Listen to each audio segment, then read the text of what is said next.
Ito yung quality ng walis tambo, guys. Naabutin ka talaga ng taon pag ito yung binili mo or ginamit mo. Kasi maganda yung quality ng walis tambo na to. Plus, matibay na rin siya, mga mima ko. Yes, mima ko. Ito from Scotch Brite. Napakagaan niya lang, mga mare ko. Hindi kagaya, guys, ng binibili nating walis tambo sa palengke, mga mima ko, na ilang buwan mo lang ginamit at ilang bisis mo lang ginamit, guys, nasisira. Ito, mga mare ko, tingnan mo yung quality ng walis tambo na to, mi.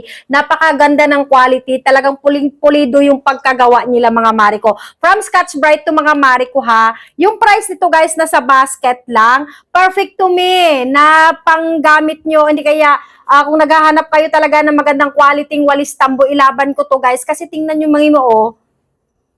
Pulidong-pulido yung pagkagawa, napakaganda pa ng quality at napaka-affordable lang yung price nito sa basket, mga mare ko. Kaya kung gusto nyo to, guys, yung link na sa basket lang, check out mo na!